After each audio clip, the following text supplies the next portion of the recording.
In addition to that, it says God is working in you, giving you the desire and the power to do what pleases him.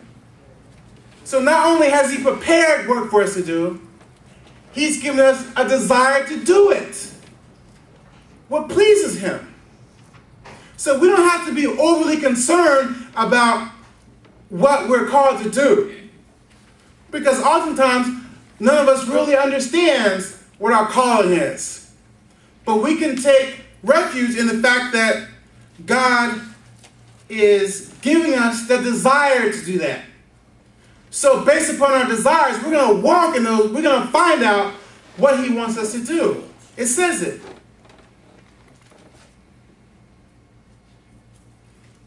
Now, the power that we're talking about, and like I mentioned before, we don't possess it. It comes from God himself. It's his power that we're using. Because it says in Ephesians chapter 6, verse 10, be strong in the Lord and in the power of his might, not your own. In Deuteronomy chapter 20, verse 4, it says that the Lord your God is the one who goes out with you to fight for you against your enemies to give you the victory. It's God himself who goes out with you. When Jesus sent those 70 disciples, guess who went with them? God. To fight for them. So they can come to a draw? So they can get defeated? No, to give them the victory. His purpose is to give us the victory. Not to fight to a draw. Not to get defeated. But to give us the victory. Now, let's reason together. Let's put our minds together for a second, all right? Let's be on one accord for a second. Do you honestly think, for 1 second, that God and Jesus will send us out like sheep amongst wolves to do his will, no doubt, without supplying all that we need? Huh? Without giving us protection, authority, power, everything we need, exceedingly, abundantly more than we can ever ask or think? The answer is no. No. He gives us everything that we'll need. Even more than we can ask for. I'm trying to get us to walk in victory here. I'm trying to get us to understand our position, our authority, who we are. That's what I'm trying to get you to understand. So when you walk every day, every moment, you know what it means to be a child of God. When you're faced with opposition, when you're faced with circumstances that you just can't seem to overcome, I want you to know this. I want you to know that you are who you are. And no matter what the enemy is trying to throw at you, you can go back to who you are in Christ. And you can know for certain that I got the power. For certain. And you know that's not your power. You know where it comes from. And you can go back to Deuteronomy and say that the Lord your God is the one who goes with you to fight against your enemies to give you the victory. It's a done deal. It's settled.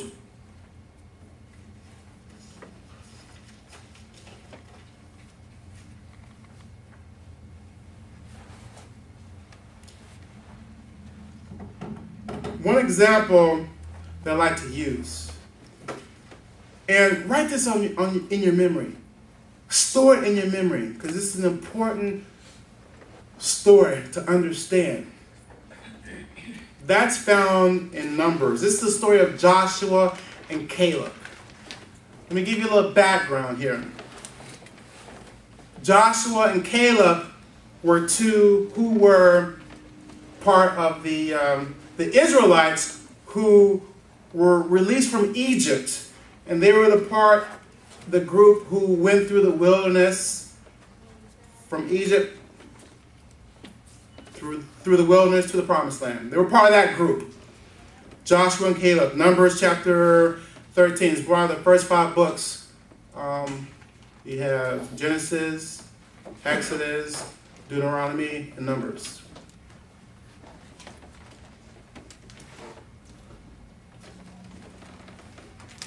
On page 302.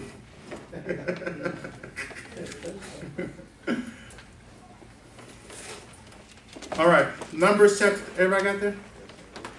Got there? All right, Numbers chapter 13.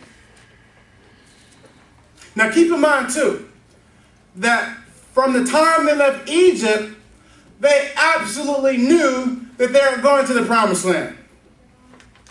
They knew that they were going somewhere that God had promised them. A very nice land. Okay? They understood that. That was never an issue where they were going. Never an issue. Keep that in mind. Now, Numbers chapter 13, and I'll start with verse 25.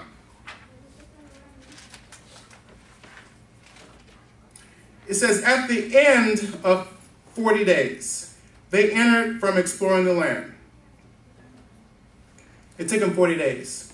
All right? What happened was, when they came to the fringe of the boundary of the land, Moses assembled 12 spies, if you will. One from each tribe of the tribe of Jacob, tribe of Israel. All right, so he sent 12 spies to go out and spy the land and come back with a report, with a scouting report. They were sent on a reconnaissance mission. All right, so he sent out 12. And they came back with a report. And this is the story of that report. It says, at the end of the 40 days, they returned from exploring the land. They came back to Moses and Aaron and the whole Israelite community. There, they reported to them and to the whole assembly and showed them the fruit of the land. All right, so they went and they came back. And when they showed them the fruit of the land, it was pretty significant because they just didn't bring a banana or apple. The fruit of the land represents, this fruit was on steroids. These grapes, this cluster of grapes were so large, they had to, carry them. A couple people had to carry them. So it was very, very impressive. All right? And so they gave Moses the account. And this is what they said. We went into the land which you sent us, and it does flow with milk and honey. Here is the fruit. But the people who live there are powerful, and the cities are fortified and very large. And we even saw descendants of Anak. Now, the descendants of Anak, they were giants. They were like cousins of Goliath. These were big dudes, giants. And so, this is the report that they gave. And they gave a bad report. Now keep in mind, this is why I told you, they knew that God had promised them this land. But when they went and saw it, and they saw all the obstacles there, they gave a bad report. They got scared. They got scared. And so Caleb, on the other hand, now keep in mind, they're in front of the whole assembly of Israel. A lot of people, hundreds of thousands of people. And when the people heard this, they got antsy, they got upset. They got mad, disappointed, rumbling.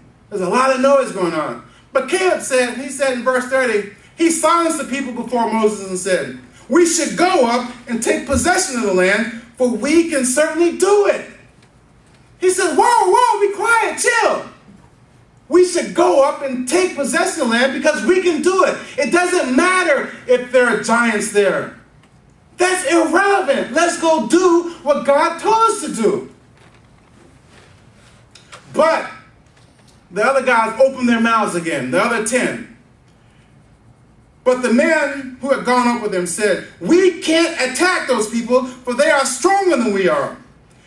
And they spread amongst the Israelites a bad report about the land that they had explored. They said, the land we explored devours those living in it.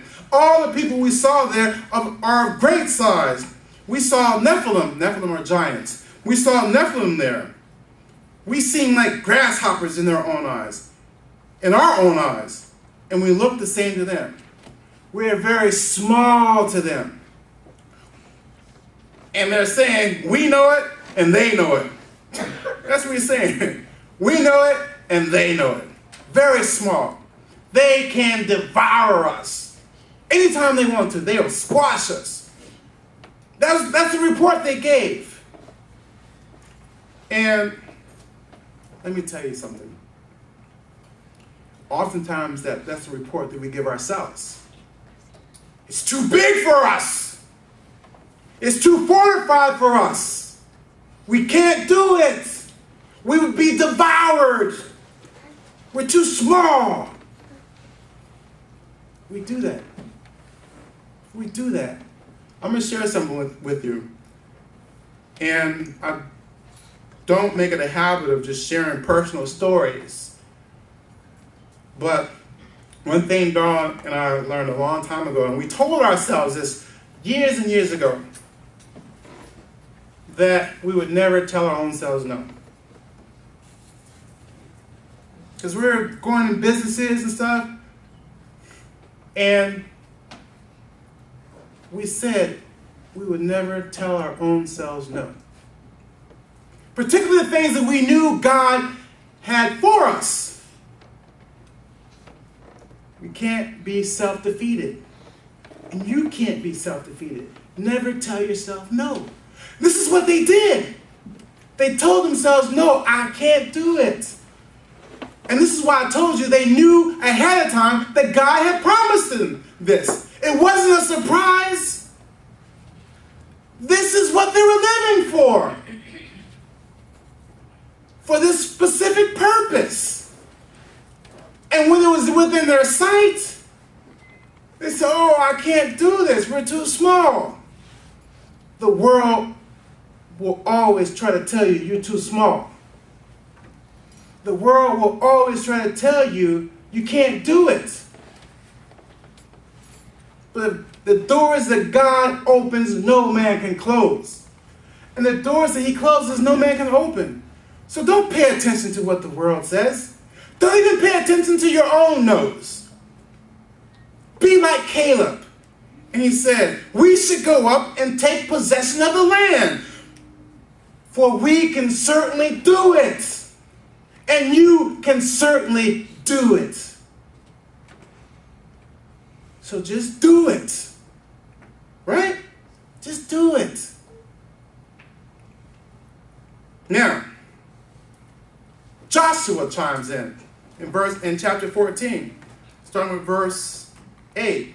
Joshua says, if the Lord is pleased with us, he will lead us into the land and he will give it to us. Only do not rebel against the Lord. And do not be afraid of the people. He says that we will swallow them up. Their protection is gone. The Lord is with us. Do not be afraid of them. This is what Joshua said. He's going to give it to us. These giants that you're so afraid of, we'll swallow them up. These giants are no match for us. Let's go. Let's get it. Their protection is gone. They have no defenses against us. Meaning they have no defenses against God. That's what he was saying. They have no protection. Just like the evil one has no protection against us. His defenses are gone. Don't be afraid of them.